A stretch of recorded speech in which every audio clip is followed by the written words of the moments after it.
Bismillahirrahmanirrahim. Assalamualaikum warahmatullahi wabarakatuh. Waalaikumsalam warahmatullahi wabarakatuh. Apa kabar teman-teman semua? Alhamdulillah, luar biasa, Allahu Akbar. Oke, semangat semuanya ya. Alhamdulillah pada hari ini kita bisa bertemu kembali di mata kuliah bermain dan permainan. Tentunya sesuatu yang bermain ya, dengan kata bermain itu sangat menyenangkan sekali ya. Namun sebelumnya karena mata kuliah kita bermain dan permainan, saya ingin mengajak, boleh ya bernyanyi dulu ya? Oke, bernyanyi dulu ya.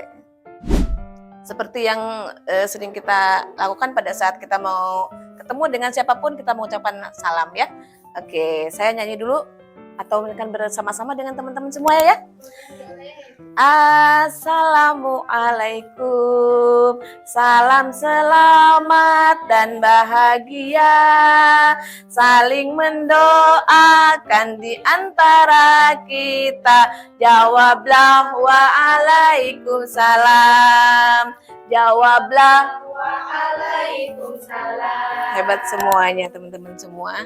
Ya, baik, pada hari ini saya ingin menyampaikan materi ya terkait dengan bermain dan permainan, yang fokus materinya diantaranya adalah konsep bermain, jenis-jenis kegiatan bermain, ada model pembelajaran, ada pengelolaan kegiatan main, dan juga merancang kegiatan bermain dan alat peraga edukatif. Namun tidak semuanya hari ini kita bahas, yang akan kita bahas adalah konsep bermain saja. Nah, tentunya teman-teman semua terpikir ya dalam benak teman-teman dengan kata-kata bermain. Mungkin teman-teman bisa menyampaikan sebenarnya bermain itu apa sih gitu. Ada yang bisa membantu menjawab bermain itu apa? Oh ya? Kegiatan yang dilakukan dengan menyenangkan. Dengan menyenangkan. Oke, kalau begitu biar semuanya sama, saya coba membuka ini ya. Coba buka Mentikom ya dengan kodenya 5855851833 ya. Nah, di situ ada pertanyaan, tuliskan satu kata ya yang berkaitan dengan bermain. Oke. Yang ada dalam pikiran teman-teman, apa sih sebenarnya bermain itu? Satu kata saja, nggak usah banyak-banyak. Nah, ada yang menulis menyenangkan. Oke, ada lagi?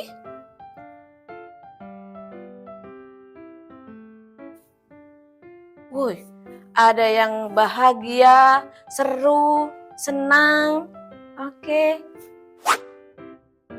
Wah, menyenangkan ini yang paling besar ya. Menyenangkan. Asik juga ya, asik ya. Baik. Ya. Sudah cukup mungkin ya? Ini cukup.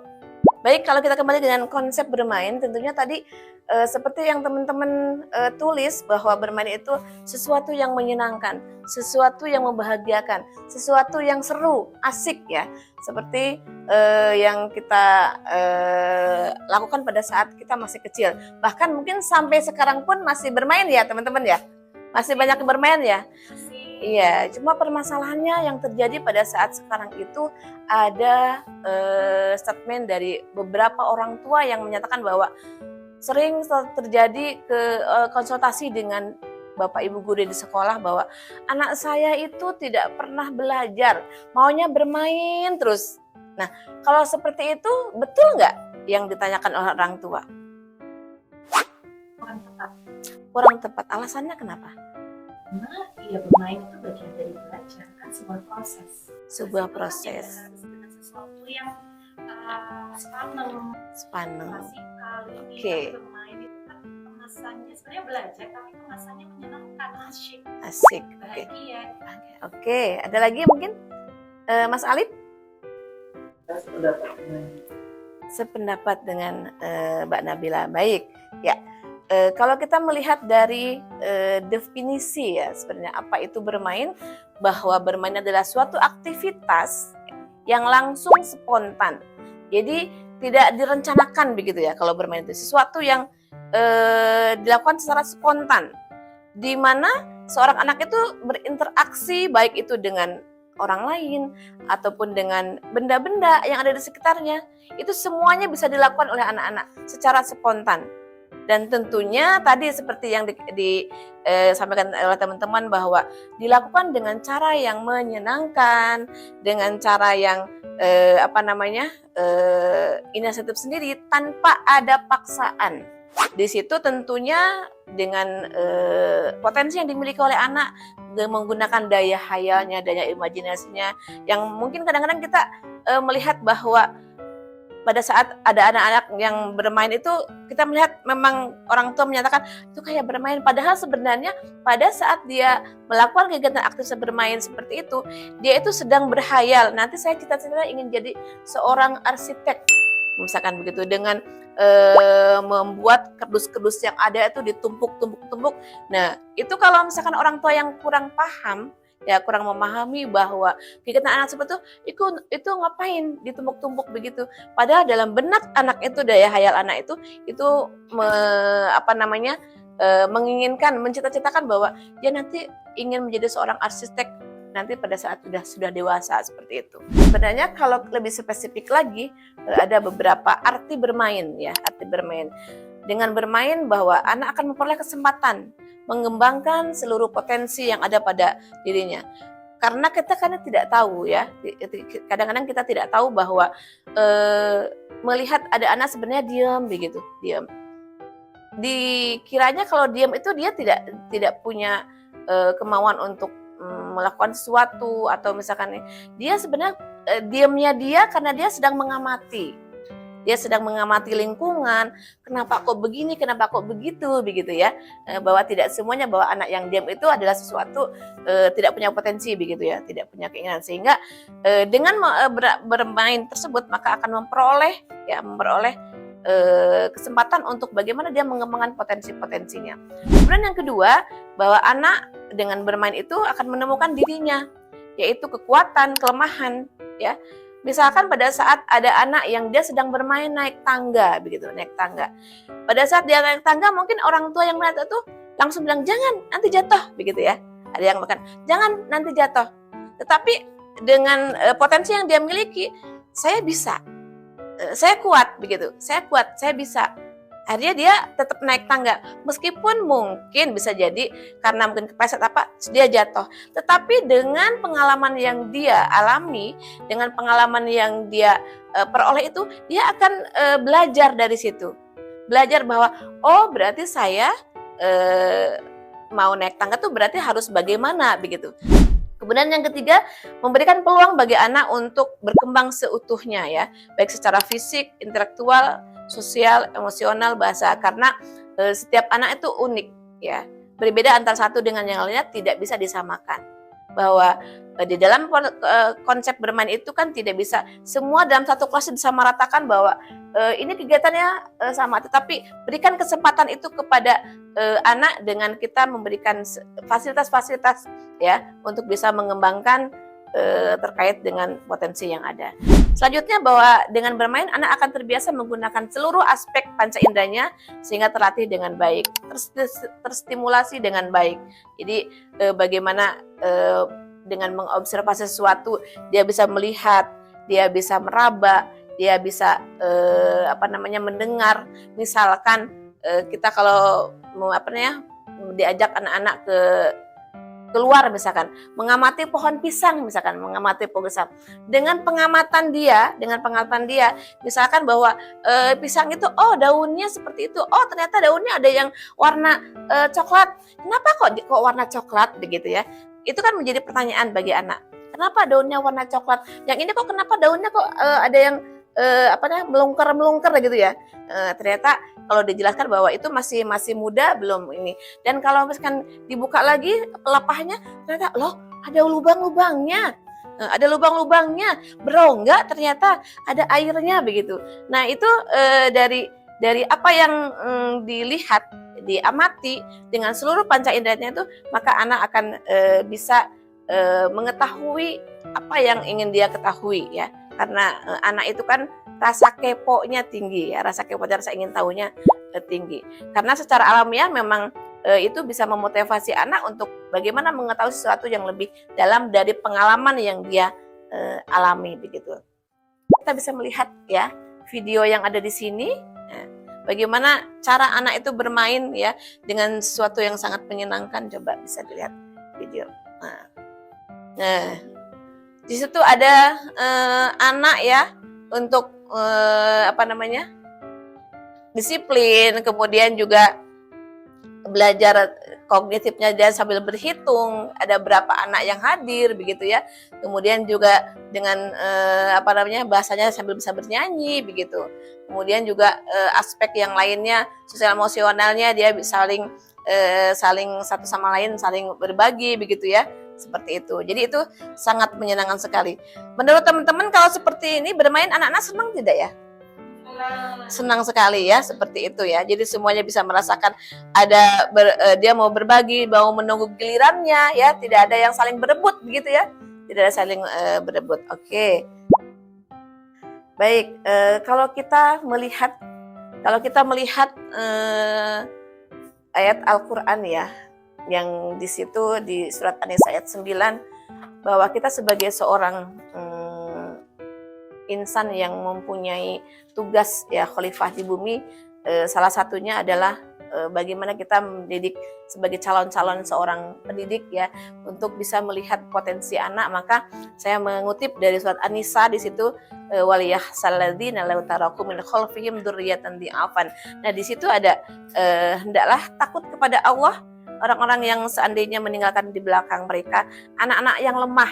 Nah itu lemah itu dalam arti bisa lemah secara spiritual ya, secara fisik, secara mental begitu. Nah jadi untuk bisa bisa rasa khawatir kita meninggalkan anak kita kuat, tangguh begitu.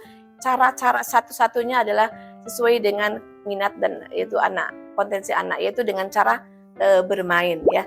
Salah satunya seperti itu ya. Oke, karena dengan bermain dan anak itu adalah satu kesatuan yang tidak bisa dipisah. Jadi semua aktivitas anak itu adalah kegiatannya melalui bermain. Dan pastinya aktivitas anak itu menunjukkan bahwa itu adalah kegiatan bermain. Makanya slogan yang itu yang disebutkan bermain melalui belajar, belajar melalui bermain. Ya. Tetapi dulu pernah disampaikan bahwa belajar sambil bermain. Kenapa? Sambilnya itu diganti dengan melalui, karena kalau sambil bermain kan banyak sekali disambi-sambi begitu ya. Maka sekarang diganti belajar melalui bermain. Oleh karena itu mungkin kita bisa diskusi bersama kenapa sih sebenarnya belajar anak itu melalui bermain ya. Mungkin dari teman-teman yang ada di sini bisa menyampaikan pendapatnya mengapa kegiatan belajar itu harus melalui bermain. Kira-kira mungkin ada yang bisa menjawab? Mungkin? Ada? Mbak Rasa? Ya. Dan melalui bermain, perkembangan diri dalam anak seperti golden egg-nya itu terasah. Kemudian dari anak-anak juga dapat mengembangkan perkembangan yang selayaknya usia. Oke, bagus sekali jawabannya. Puncak kata-katanya golden age ya. Mungkin ada tambahan lagi dari Mbak Nabila? Kenapa kok harus melalui bermain, itu yang menjadi kunci. Kenapa harus melalui bermain gitu? Dengan bermain itu kan sesuatu yang menyenangkan, sesuatu yang bahagia, sehingga ketika anak pada kondisi yang bahagia dan menyenangkan itu akan mempermudah dia dalam memproses pelajaran yang akan diterimanya.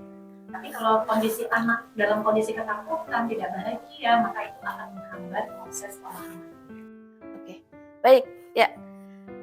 Terima kasih Mbak Nabila sudah menjawab pertanyaannya ya, sudah memberikan pendapat bahwasanya memang dari beberapa ahli ya, diantaranya kayak Plato, Aristoteles, Froebel begitu, Piaget gitu ya, menyatakan bahwa memang dengan bermain itu banyak sekali manfaatnya secara nyata bagi anak, ya.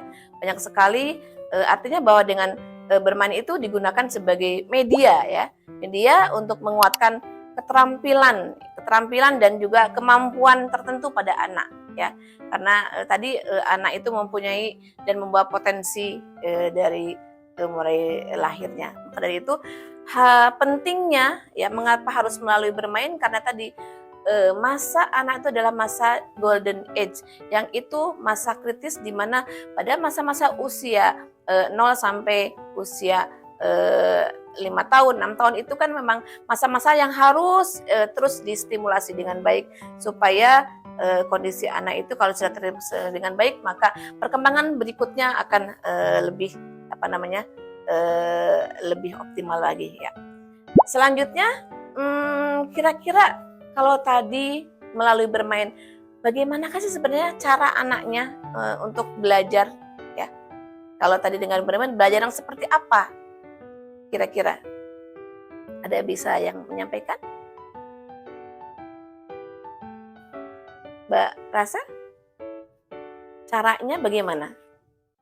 Ketika ada kegiatan melompat, itu mereka anak-anak itu juga bermain, tetapi juga sambil belajar karena mengasah motorik dasarnya. Baik, ya.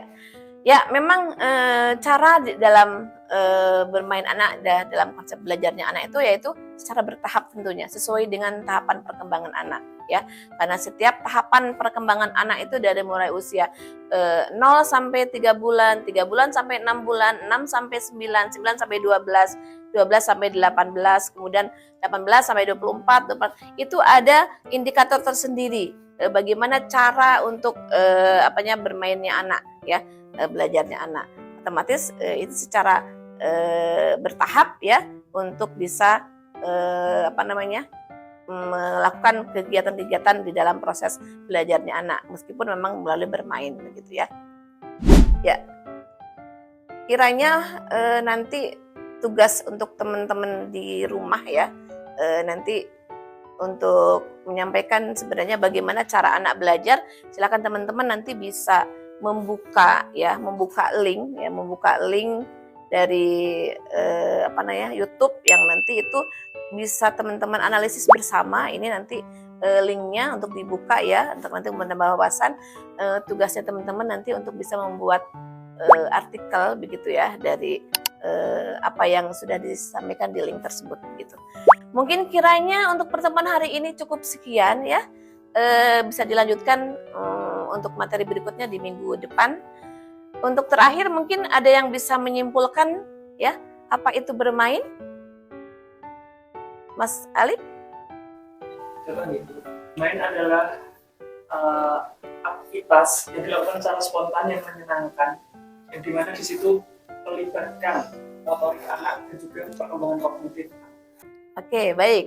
Ya, berarti teman-teman sudah paham, ya, apa itu bermain, ya. Baik, karena ternyata waktunya sudah habis, marilah untuk kegiatan pada hari ini kita tutup saja dengan lafal hamdalah bersama. Alhamdulillah. Sampai ketemu minggu depan. Salam sehat dan bahagia. Assalamualaikum warahmatullahi wabarakatuh.